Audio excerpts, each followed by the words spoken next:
Mic quality isn't really anything to write home about, to be honest, and frankly it's quite bad. I'll insert some audio clips of recordings from the mic on the voice memo app just to give you an idea, but from what I've heard they sound tinny, muddy, not much clarity to them. I mean, obviously I wasn't expecting them to be absolutely amazing or anything.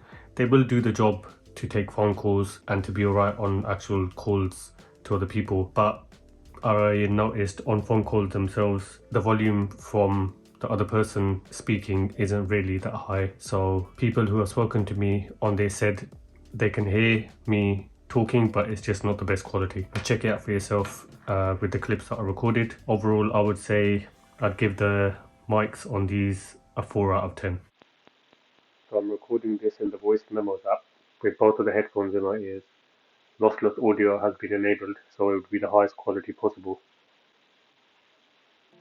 So the main point of the headphones audio was sound quality. I have to say, wasn't entirely impressed with them, but then I wasn't that disappointed.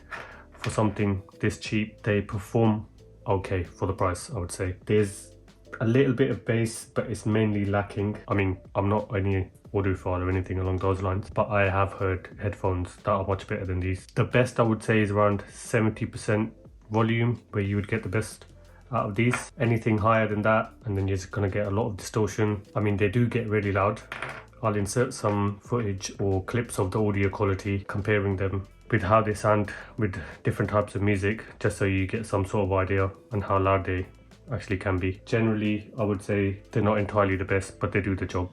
And again, for this price, you can't really expect much. So for audio quality, I'm going to be giving them a 6 out of 10.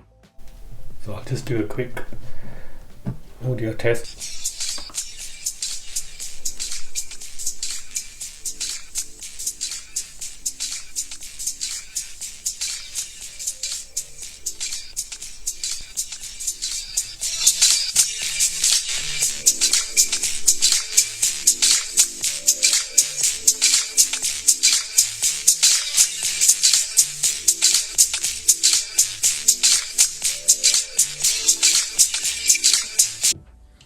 Right, when it comes to pairing the headphones themselves, I noticed that they don't pop up with like on original AirPods by flipping the lid open. For these ones, you have to take the headphone out.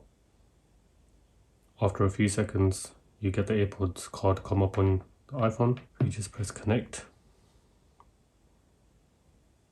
And then once they are connected to the phone, the red light that flashes goes away and it gives you the battery status. And as we've only got the right one out, it's going to show us the right one. So that procedure is not too bad. What I did notice is, unlike original AirPods, you don't get the AirPods glyph on the volume slider or even on the connection, but you can see that it comes up by just saying Pro as the name.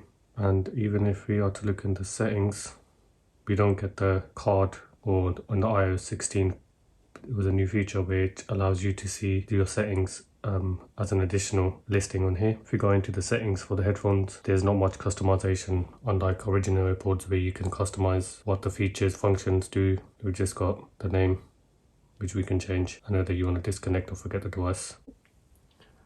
Overall, I would say I'd give these headphones a 6 out of 10. The battery life isn't too bad. I was getting at least around, I would say, 3 hours of continuous listening of music, etc. in each headphone. The case holds, I would say, probably about 20 hours worth of battery life. The mic quality isn't the best. Audio quality is reasonable, but for the price, they do a decent job.